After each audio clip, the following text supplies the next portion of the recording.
오늘 요한복음 15장 23절 말씀, 나를 미워하는 자는 또 내 아버지를 미워하느니라. 오늘은 이 본문을 가지고 미워함을 당해본 예수와 나의 체험이란 제목으로 말씀을 전합니다. 세 가지로 본문을 나눠 정돈합니다. 첫 번째, 공감.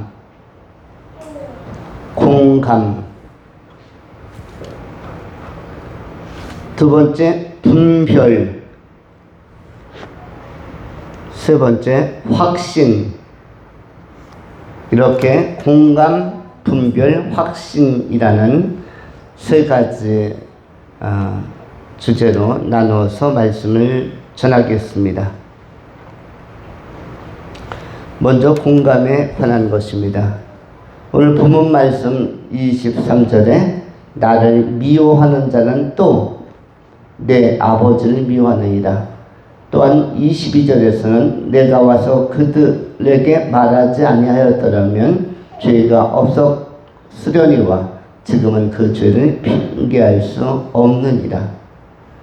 또한 21절에서는 그러나 사람들이 내 이름으로 말미암아 이 모든 일을 너희에게 하리니 이는 나를 보내신 이를 알지 못함이니라.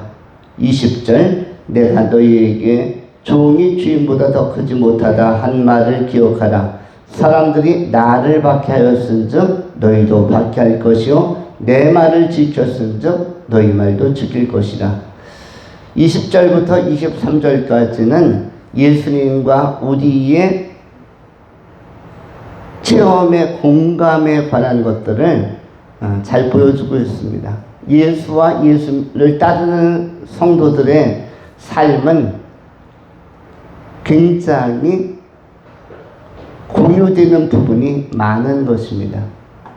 여러분은 남은 생에 어떻게 살 것인가? 형태는 다양하지만 예수처럼 사는 것입니다. 나는 앞으로 남은 생에는 어떻게 살 것인가? 형태는 다르지만 다양한 삶의 정황, 환경, 다양한 터전, 그렇지만 여러분도 결국 예수처럼 사는 것입니다. 누가 보기에는, 하나님 보시기에는, 또 누가 보기에는, 세상 사람들이 보기에는 여러분 또한 예수처럼 사는 것입니다. 그래서 여러분들에 대하여 어떤 사람들은 예수쟁이라는 쟁이가 무슨 뜻인지 아시죠? 쟁이가 뭐죠? 전문가. 쟁이라는 말이 붙으면은 무엇을 의미하는 것입니까? 전문가. 예수쟁이라는 말은 예수 믿는데 전문가, 예수 따르는데 전문가, 예수처럼 천국 가는데 전문가가 예수쟁이입니다.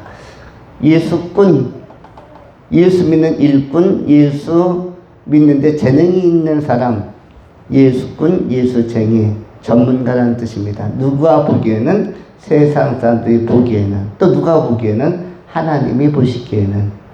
여러분들은 지금 나름대로 전문성을 키워가고 있고 키워온 사람들이고, 여러분들은 전문가입니다. 뭐뭐 하는데? 예수 믿는데 전문가요? 천국 가는데 전문가입니다.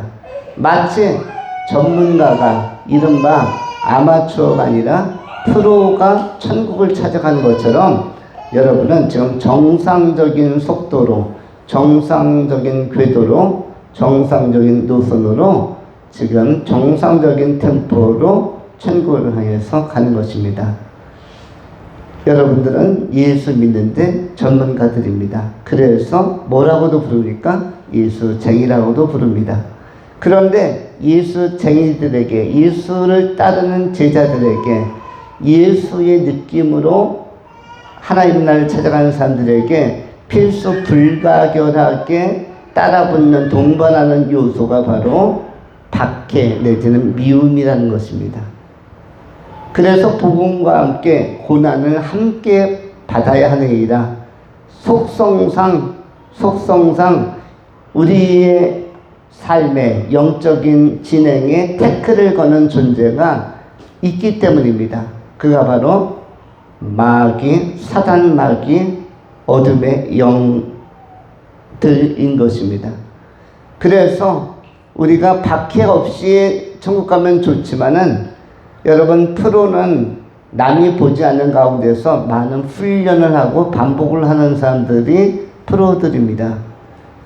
어떠한 훌륭한 전문가도 음악이든 미술이든 어떤 이발이든 미용이든 운동이든 전문가들은 남이 모르는 가운데서 많은 훈련과 기술을 습득하고 반복하면서 그러면서 굉장히 세련된 완성도를 높이는 것입니다.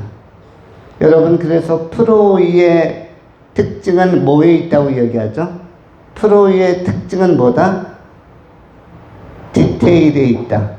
디테일한 것도 놓치지 않고 디테일한 포인트도 찾아내고 디테일한 것도 섬세하게 커버하는 것이 프로 전문가들의 그 특성입니다. 천국 가는 과정에서 많은 사람들이 이 디테일의 문제를 생략하고 어설픈 아마처럼 믿게 되어지는데 그렇게 되는 사람들은 결국 천국에 도착하지 못합니다. 왜냐하면 아마추어의 특성은 고된 것과 힘든 것을 못 견딥니다. 달리 표현하면 넓고 큰 길로는 갈 수 있지만 좁고 협착한 코스는 아마추어는 통과를 못합니다. 아마추어는 거기서 바로 무엇을 하죠? 포기하는 것입니다.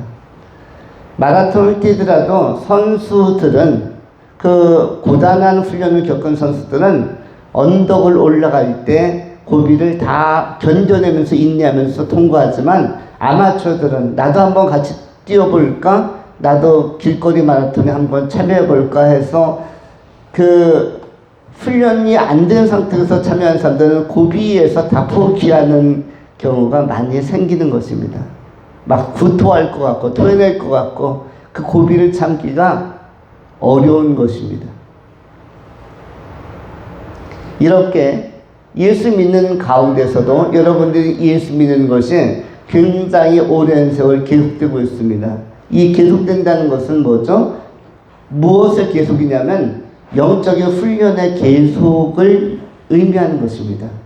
여러분이 꾸준하게 예수를 믿는다는 것은 여러분이 예수 믿는 신앙에 있어서 굉장히 지혜롭고 순수하다는 것을 의미하는 것입니다. 그런 과정에 고난도 있고 미움이나 박해도 따라올 수가 있습니다. 마태복음 10장에서 우리 주님께서는 이렇게 말씀하셨습니다. 보라, 내가 너희를 보냄이 양을 이리 가운데로 보낸 것 같도다. 그러므로 너희는 뱀같이 지혜롭고 비둘기같이 순결하라. 지혜와 순결에 관하여 말씀하셨습니다. 비둘기같이란 말이 무슨 뜻이죠? 또한 뱀같이란 말은 무엇입니까? 비둘기같이라는 것은 순결과 순전함을 의미합니다. 달리 표현하면 신앙적으로 오염되지 않는 것을 의미합니다. 여러분 오늘날 신앙적인 오염이 얼마나 그 팽배해 있는 시대인지 모릅니다. 여러분 유명한 교회나 유명한 목사님들 가운데 오염되지 않은 분은 찾아보기가 굉장히 어렵습니다. 굉장히 목회를 잘한 것 같지만 그런데 어떤 상태 속에서 목회를 하냐면 오염된 상태 속에서 목회를 합니다. 정말 유명한 사람들이 있죠. 예를 들어서 세계적으로 유명하다는 빌리 그레엄, 피터 와그너, 로버트 슐러, 존 스토트 이런 유명한 사람들의 결정적인 한계와 하자가 무엇인지 아세요? 예를 들어서 영국의 장로교회 가운데서 최대 교회라는 유명한 그 교회를 목회하면서 새에 대한 전문적인 지식, 조류에 대한 연구를 또 하고 있는 존 스토트라는 유명한 목사님이 있는데 이분은 지옥을 안 믿는 분이에요. 지옥을 부정합니다. 불타는 지옥, 심판받는 지옥, 형벌 있는 지옥에 대해서 거기에 대해서 인정을 하지 않습니다. 그러면 그 가운데서 그러한 유명한 분이 실력 있다고 하고 논리적이라고 하는 분이 많은 책을 써낸 베스트셀러의 저자가 지옥을 믿지 않고 지옥을 부정한다면 그 유명함이 많은 사람을 생명으로 이끄는 게 아니라 유혹으로, 미혹으로 이끌 위험성이 굉장히 많다는 것입니다. 또한 교회 성장학자로 유명한 피터 와거너나 빌리 그레암, 로버트 슐러 같은 분은 어떤 것을 가지고 있냐면 종교다원주의를 강하게 가지고 있습니다. 종교다원주의가 뭔지 아시죠? 종교다원주의라는 것은 예수 이외에도 하나님 앞에 천국에 갈 수 있다라고 보는 조류입니다. 그런 흐름이고 사상입니다. 그런데 이것을 그냥 무명이 아니라 아주 유명한 분들이 제안하고 그것을 직제와 일치라는 중요한 태제를 가지고 전 세계의 종교를 통합해 보려고 하는 다양한 시도 가운데서 예를 들어서 WCC라든지 이런 기구들이 있을 수가 있는데 1차, 2차, 3차 대회를 하면서 어떻게 하면 세계적인 다양한 종교가 통합을 이룰 수 있을까 하는 이 흐름 안에서 모색할 때 이 아주 주축이 되어서 핵심적인 코어 신학의 흐름을 가지고 많은 것들을 제시하는데 그 가운데는 너무나 많은 것을 타협하는 경우가 있습니다. 우리가 대단한 교회라고 외치는 순복음교회, 온누리교회, 또 분당에 가면 있는 또 대형교회, 여기에 목회하시는 목사님들도 다 여기에서 가입해서 활동을 하십니다. 그러면은 굉장히 크고 유명한데 능력이 없다는 게 아니라 능력은 대단한데 순수성, 신앙의 오염 내지는 중금속에 오염되는 것처럼 영적인 오염은 굉장히 심각하게 나타나고 있다는 것입니다. 여러분, 모든 미혹은 유명한 곳에서 일어납니다. 이단도 다 유명한 지도자가 이끄는 것이 이단이에요. 그리고 유명한 대형 그룹, 대형 교회 쪽에서 이단들이 발생합니다. 예를 들어서 성락교회 5만 명, 10만 명이 모이는 교회라고 평가합니다. 만민중앙교회 10만에서 15만 명이 모인다고 합니다. 신천지 30만에서 40만이 모인다고 합니다. 안상홍의 하나님교회 50만에서 60만 명이 모인다고 합니다. 통일교 전 세계 100만 명 이상이 모인다고 합니다. 박태선의 천부교도 수십만이 모이죠. 다양한 그리고 조금은 이상한 오염도가 짙은 유명한 이런 데서 뭐가 나올 수 있다? 생명으로 인도하는 것이 아니라 교묘하게 많은 무리를 생명이 없는 곳으로, 천국이 아닌 곳으로 이끌어갈 위험성이 상존하고 있고 존재하고 있다는 것입니다. 그래서 가장 중요한 것은 뭐다? 순수한 것입니다. 우리 인간으로 볼 때도 마찬가지입니다. 인간으로 볼 때에도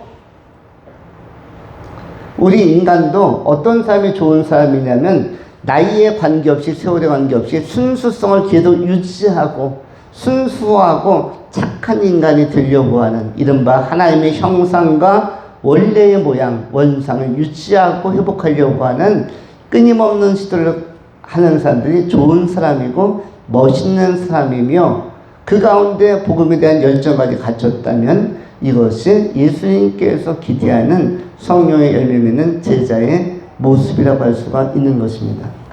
오히려 굉장히 작은 교회나 무명의 목회자에게는 거의 이단이 나오지 않습니다. 무명의 목회자나 작은 교회에서는 이단이 거의 나오지 않아요. 물론 작은 교회가 다 좋다는 뜻은 아니고 다 건강하다는 뜻은 아니지만 그러나 이단이 잘 발생하지 않습니다. 그만큼 순수성이 상당히 많이 보존되고 있다는 강점이 있다는 것입니다.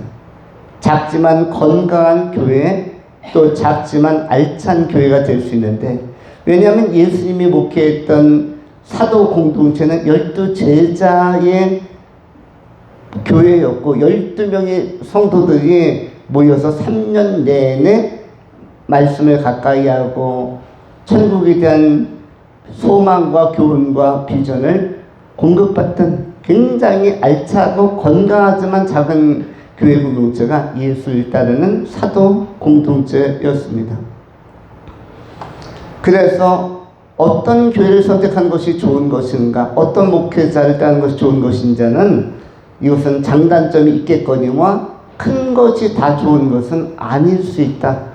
유명한 것이 다 좋은 것은 아닐 수 있다는 것을 꼭 기억해야 할 것입니다.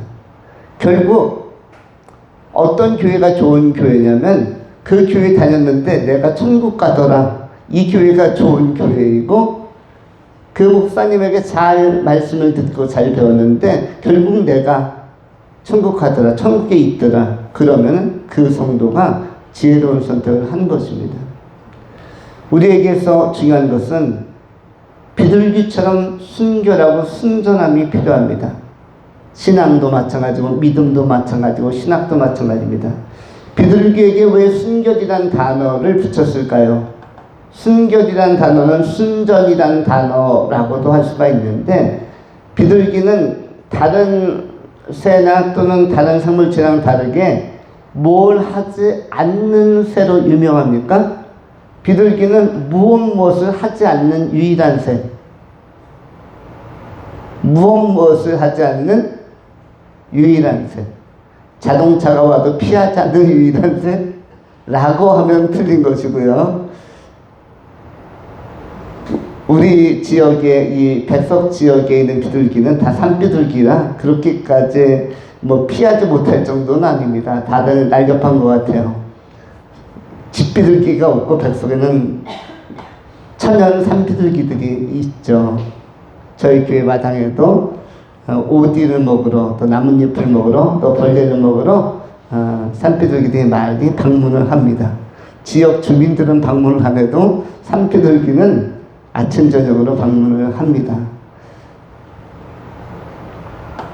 그런데 비둘기의 특성은 뭐냐면 이 눈하고 이 눈동자랑 이 뇌가 붙어 있어서 견눈질을 하지 않는다고 합니다. 그래서 비둘기가 갸우뚱갸우뚱 많이 하는 것은 고개 머리 자체를 돌리는 것이에요.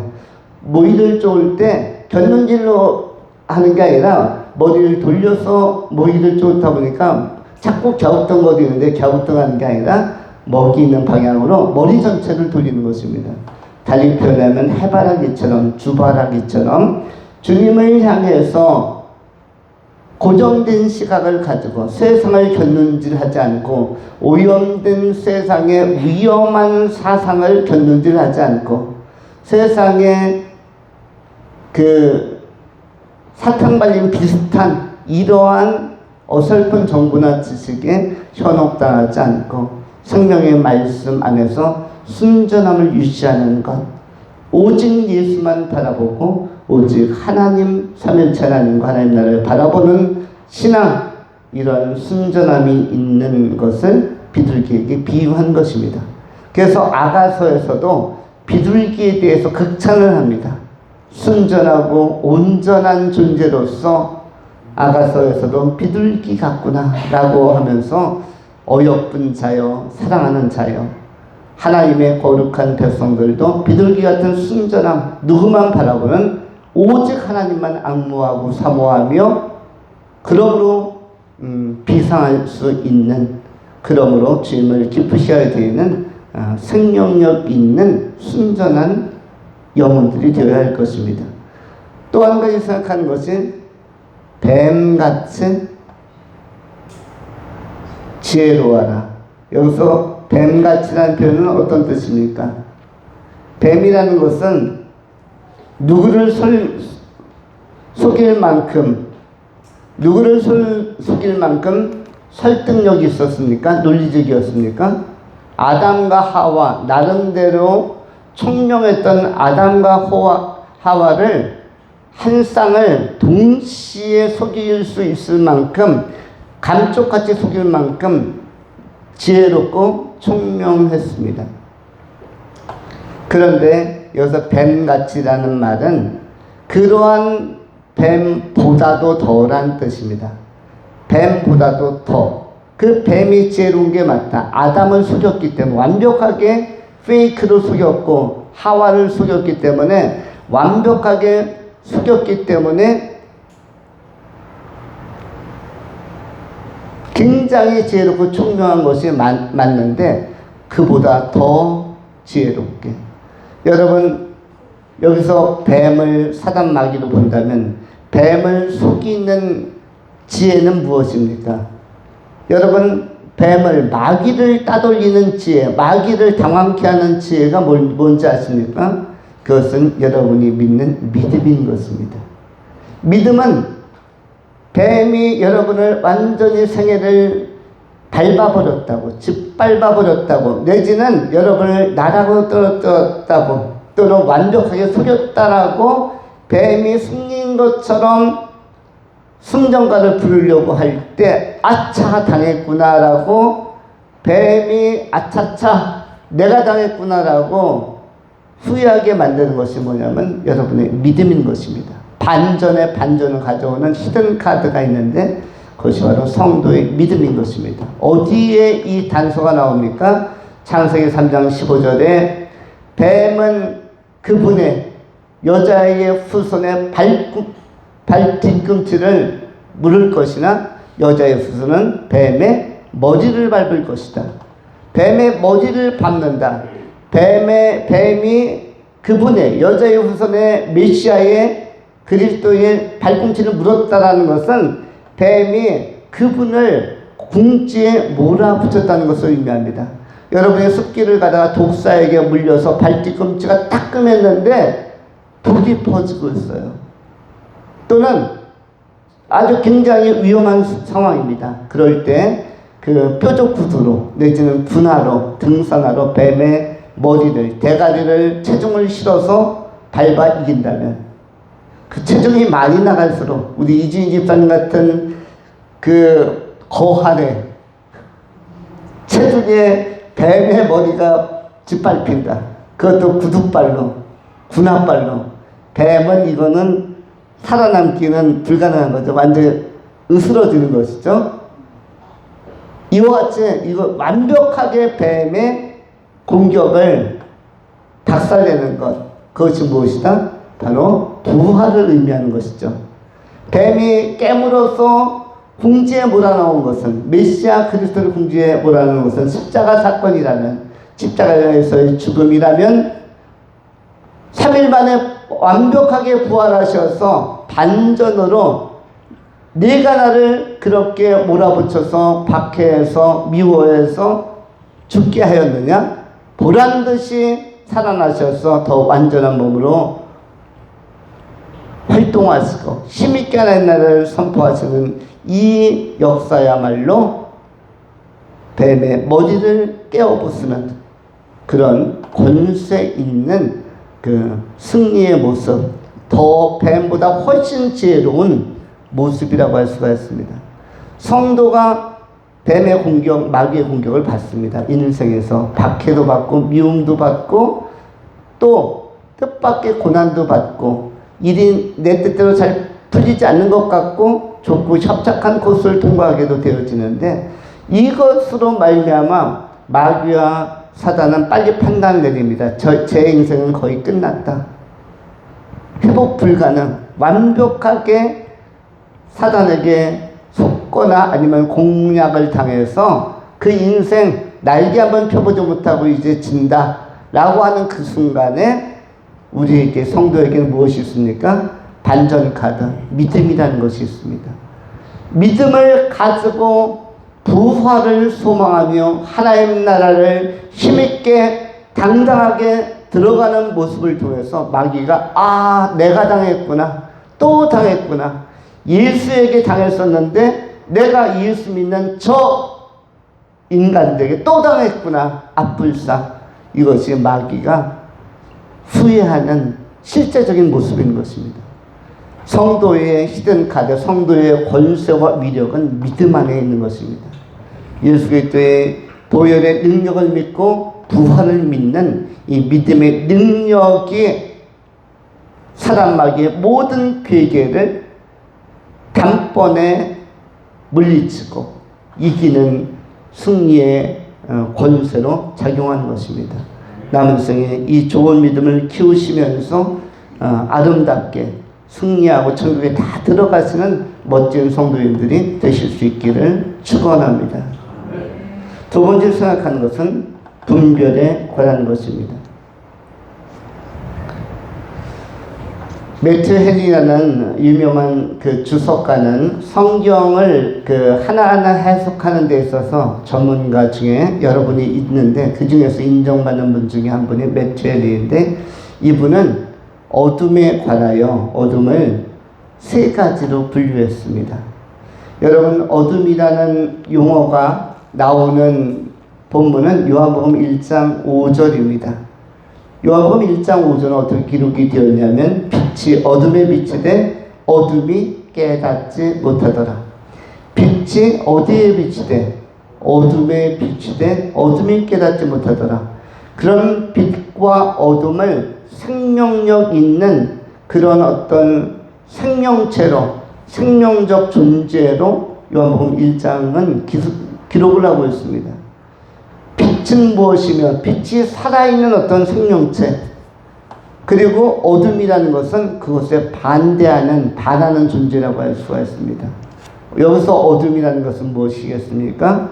어둠은 그 사단 마귀 또는 죄에 사로잡힌 대상을 의미할 것입니다. 그런데 이 어둠을 세 가지로 분류했는데, 어떤 어둠이 치명적이다?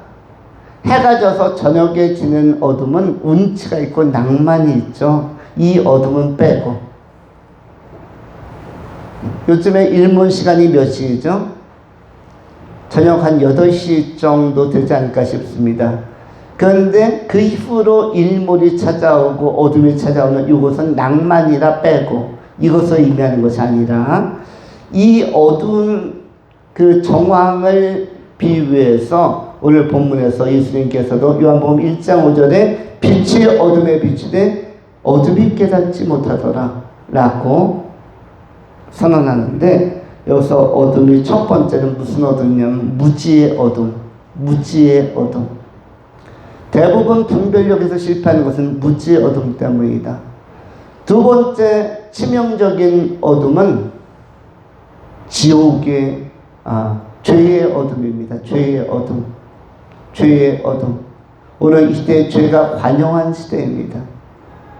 죄를 양산해내는 물량이 많고, 전 세계에서 개인적으로, 국가적으로, 사회적으로 죄가 많이 팽배하고 있습니다. 그 다음에 어떤 어둠이 있는가? 지옥의 어둠. 지옥의 어둠 또한 아주 심각한 어둠이죠. 치명적이고 고통스러운 어둠인 것입니다. 이 세 가지 어둠이 실제로 존재하는, 실체적으로 실제하는 위협적인 어둠이라는 것입니다.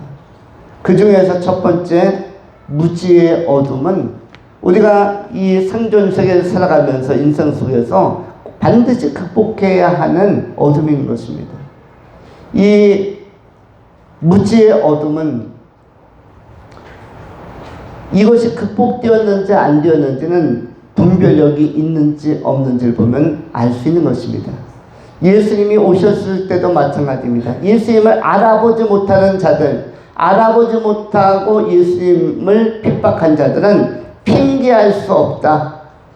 요한복음 15장에서 예수님께서는 22절에 핑계라는 단어를 사용하고 있습니다. 내가 와서 그들에게 말하지 아니하였다라면 죄가 없었으려니와 지금은 그 죄를 핑계할 수 없느니라. 핑계라는 단어는 헬라어로 프로파시스라는 단어입니다. 프로파시스, 핑계. 핑계인데 이 핑계라는 것은 그야말로 더 이상 가장하거나 또는 그것을 은폐할 수 없는 상태, 핑계할 수 없는 프로파시스의 상태, 예수님께서 분명히 경고하고 깨닫게 하였음에도 불구하고 그것을 무시하거나 그것을 대항하거나 받아들이지 않은 대상들에 대하여 핑계할 수 없다라는 말은 이것이 심판의 재료가 되고 근거가 되고 자료가 되고 사료가 된다라고 예수님께서 말씀하는 것입니다. 지옥의 어둠이라는 것, 이 어둠에 처하는 사람들은 핑계할 수 없는 기회 앞에서 좋지 않은 선택을 했기 때문에 핑계가 통하지 않는, 이미 우리 하나님께서, 예수님께서 귀한 성령의 말씀으로 잘 알 수 있도록 기회를 주고 설득하고 선언해 주셨음에도 불구하고 이것을 거절하거나 미워한 존재들에 대하여 핑계할 수 없다라고 예수님은 못을 받고 있는 것입니다. 예수 안 믿는 것은 인간이 할 수 있는 반응이지만, 그러나 복음을 들은 이상은 핑계할 수가 없는 것입니다. 그래서 예수 안 믿는 사람이 할 수 있는 최선의 방법은, 나는 현재 복음을 듣기를 원치 않는다. 이 타이밍이 내가 조금 더 준비되었을 때 복음을 잘 설명해 달라. 왜냐하면 그 사람에게 복음이 딱 선포되는 그 순간에 하나님께서는 이미 그에게 구원과 심판에 대한 그 자료를 던져주었고 기회를 주었기 때문에 그것을 받은 사람은 핑계할 수가 없는 것입니다. 예를 들어서 어떤 수류탄이 있다. 수류탄이 있다 할 때 받아라 했을 때 받고 나면은 이것을 안전핀을 뽑고 던지든지 어떻게 해야 되겠죠. 던지든지 아니면 그것을 감싸서 옛날 강제구 수령처럼 몸으로 덮든지. 그런데 내가 이 수류탄은 감당할 수가 없다 하게 되어지면 어떻게 하는 것이 좋겠습니까? 나는 지금은 사양할게. 군훈련에서도 마찬가지입니다. 군훈련병들이 훈련소에서 수류탄 안전핀 뽑아서 던지는 투척 훈련을 하다가 사망한 사건이 올해도 발생을 했습니다. 아마 거의 매번의 훈련에서 매년 발생하는 사건 내지는 수년에 한 번씩 발생하는 안타까운 일이라고 할 수가 있습니다. 내가 저 수류탄 안전핀을 뽑아서 투척하는 것에 자신이 없으면 어떻게 하는 것이 좋습니까? 아예 거절할게. 나 지금은 아니야. 너무 준비가 안 돼 있어.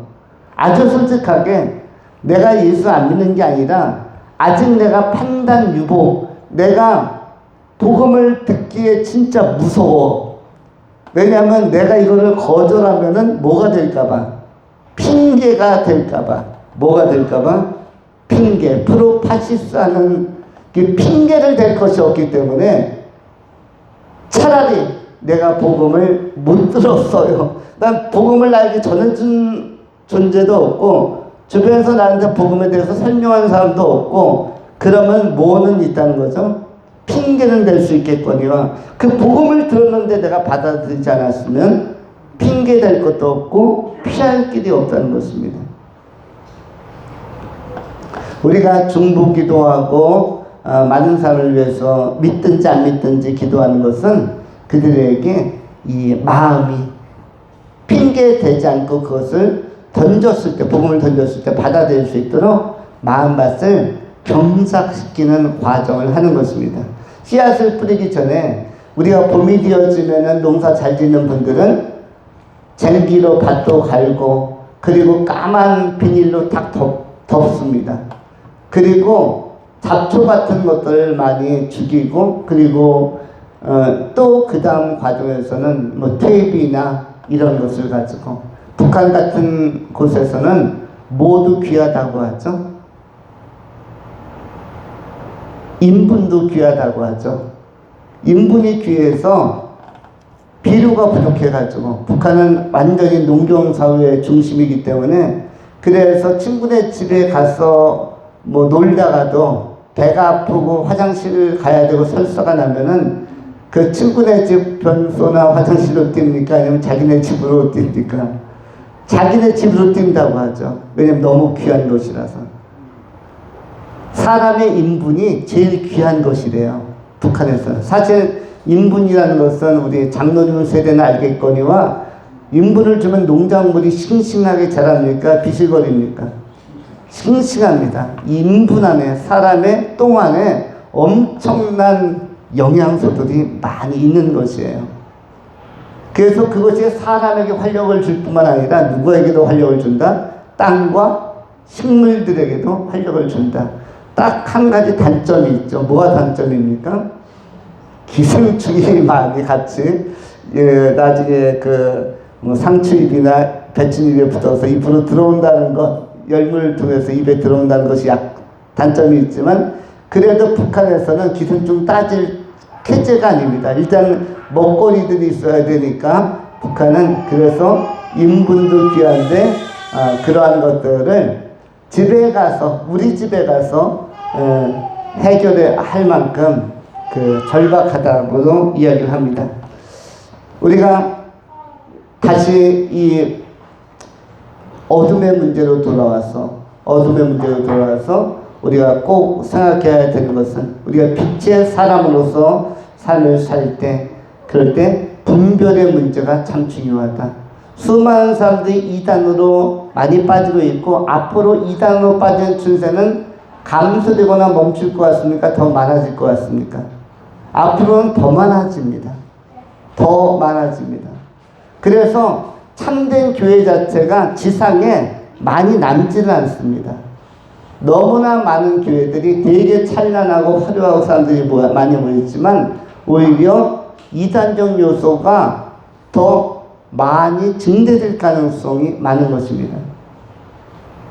그래서 그렇지 않으면 어디로 빠지기 때문에, 진짜 이단으로 빠지기 때문에, 그리고 전혀 복음을 안 믿는 분들이 하나님께로, 그리스도께로 돌아올 확률들이 굉장히 많이 낮아집니다. 많이 쉽지 않은 상태로 되어집니다. 그래서 우리는 안간힘을 당해서, 우리는 기도하면서 마음밭이라도 계속적으로 준비시키도록, 다시라도 계속 오도록 만들어주도록, 그래서 기도가 필요한 것입니다. 뜻밖의 복음을 던졌는데, 우리가 많이 기도하고 많이 영혼을 준비시켜 준 사람들은 뜻밖의 예수를 믿고 하나님께로 돌아올 수가 있기 때문에, 그래서 기도하는 것입니다. 우리가 이 무지로부터 이 어둠에 너무나 많은 사람들이 잠겨 있고 빠져 있다는 것은 이단의 번식을 보면 알 수 있는 것이고요. 그 다음에 죄로부터의 어둠, 이것도 회개를 통해서 빨리 우리가 빠져나와야 되는 것입니다. 죄로부터 어둠은, 이 어둠의 동굴을 빨리 빠져나오는 방식은 회개인데, 죄를 너무 즐기지 않으면 빨리 빠져나올 수가 있습니다. 죄는 나름대로 맛을 가지고 있어서 즐기면 주는 쾌락이라든지 어떤 중독성을 가지고 있어서 죄된 일들에 빠져들어가기도 합니다.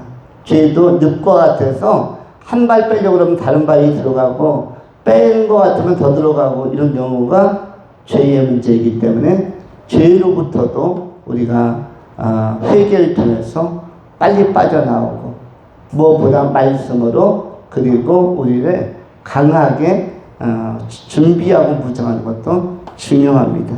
왜냐하면 말씀이 뭐기 때문에, 어둠을 극복하는 빛이기 때문에, 주의 말씀은 내 발의 등이고 내 길의 빛이기 때문에 말씀으로 우리가 어둠을 이겨내야 할 것입니다.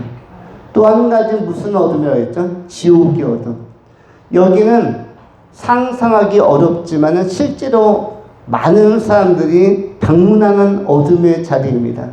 너무나 많은 인류가 이 가서는 안 될 지옥에 가게 되어지는데 우리 성도들은 영민하고 굉장히 총명한 사람들입니다. 여러분들이 다른 거는 몰라도 분별력 하나는 굉장히 뛰어난 사람들입니다. 여러분들이 IQ로 이야기하지 말고 그냥 딱 한 가지로 천재냐 둔재냐 천재냐 아니냐로만 이야기한다면 여러분은 다 천재들인 것입니다. 예수 믿는 사람보다 예수 믿는 선택을 하는 사람보다 더 뛰어난 사람 없습니다. 예수 믿는 선택을 하는 사람 굉장히 뛰어난 사람이죠. 여러분 6.25 전쟁 직후에 우리 한국에 뛰어난 사람이 한 명 있었죠. 지도자 중에 이승만이라는 사람입니다. 우남 이승만인지 모르겠습니다. 이승만이 뛰어난 사람이었습니다. 왜냐하면 당시 2차 세계대전 끝나고 나서 한국은 전 세계에서 제일 못 사는 나라였습니다. 어디보다도 못 살았어요? 북한보다 못 살 정도고 필리핀보다도 못 살았으니까 전 세계에서 가장 못 사는 나라가 바로 우리 한국 중에서도 남한이었어요. 제일 못 살고 동시에 뭐한 나라? 못 살면서도 동시에 작은 나라. 다른 나라 아프리카는 못 살면서 땅덩어리라도 큰데 우리 대한민국은 못 살면서 땅도 좁은, 거기다가 북한은 절반 북한에게 넘겨줬으니까 남한은 너무너무 적은, 남한만큼 작은 땅 전 세계 지도 놓고 찾아도 몇 나라 나오지 않은 가장 작은 땅, 작은 나라. 섬도 남한보다는 큽니다. 그런 데다가 더 치명적인 것은 일본한테 밟혀서 깨지고 6.25 때 폭격 맞아서 깨지고 피난하면서 깨지고 그러면서 초토화된 땅이기 때문에 경제가 전 세계에서 최하, 그리고 영토의 크기도 최하, 그리고 너무 많은 사람이 죽고 다쳐서 상해 군인을 포함하여 이 부상자들도 가장 많은 나라. 그런 나라가 세계에서 가장 큰 나라와 가장 작은 나라가 가장 큰 나라와 상호 방위 조약을 맺었죠. 가장 작은 땅을 가진 나라가 가장 큰 땅을 가진 나라와 상호 방위 조약을 체결했습니다. 그리고 무엇보다 믿음을 가지고 이 민족을 이 자유민주주의 기초 위에 올려놓는 시도를 했습니다. 그런데 이것은 굉장히 혁명적인, 우리나라가 지금 전 세계에서 10위권 안에 탑 7 안에 들어가느니 마느니 어떤 분야로 볼 때는 탑 5위까지 5까지 들어간다는 이야기까지 나올 정도로 또 심심찮게 일본을 제꼈느니 비슷하다는 이 프랑스는 우리보다 뒤진다고까지 평가받을 만큼 영국과 견줄 만큼 강대국이 된 데에는 이 굉장히 작은 한 영적인 거인의 결단이 있었던 것입니다. 좋은 결정이 있었던 것입니다. 왜냐하면 가장 작고 가장 못 사는 나라가 가장 큰 나라, 가장 권세 있는 나라와 서로가 상호 방위 조약을, 서로가 침공받을 때 가서 도와주는 조약을 담대하게 맺을 수 있는 지도자도 없겠거니와 그 당시에 영어의 영자도 ABCD의 A자도 모르는 그러한 무지한 사람들이 대부분이었던 시대에 석사, 박사뿐만 아니라 그야말로 세계적인 명문 대학을 공부한 굉장히 뛰어난 사람이 한반도에서 있었다는 것 자체가, 그런 사람이 하나님의 섭리를 따라서 리더가 되어서 이러한 외교적인 개가를 올렸다는 것이 오늘날 많은 후예들에게, 이민족을 살아가고 있는 후손들에게 굉장한 터전을 마련해 준 것입니다. 이런 것들도 사실은 우리에게 보이지 않는 하나님의 손길로 섭리적으로 다 다가오는 것이죠. 이렇게 여러분들은 굉장히 좋은 선택을 한 흐름 안에 지금 살고 있고, 그 가운데서 여러분들은 예수 믿는 자가 되었다는 것도 좋은 흐름이고, 나만에 살고 있는 것도 좋은 흐름, 예수 믿는 것도 좋은 흐름, 그리고 오늘도 부족함이 없이, 크게 부족하지 않게 그럭저럭 감사하게 살 수 있는 여건 안에서 건강한 교회를 만나서 믿음생활을 하고 있다는 것, 이것 자체가 여러분들은 지금 굉장히 좋은 하나님의 섭리 안에 있다는 것을 확신해야 할 것입니다. 그리고 여러분이 만난 예수, 여러분이 만난 이 민족, 모든 것들이 하나님의 선물일 뿐만 아니라 그 예수가 여러분을 천국으로 이끌어갈 것이다라는 믿음의 확신을 가지고 남은 생에 예수와 함께 더불어 동행하는, 그리고 예수께서 들어가 계신 천국을 동시에 경험하고 체험하는 은혜로운 귀한 성도님들이 되실 수 있기를 축원합니다. 기도하겠습니다.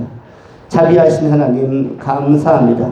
존귀하신 하나님께서 우리에게 힘 주시고 지혜 주시고 믿음 주셔서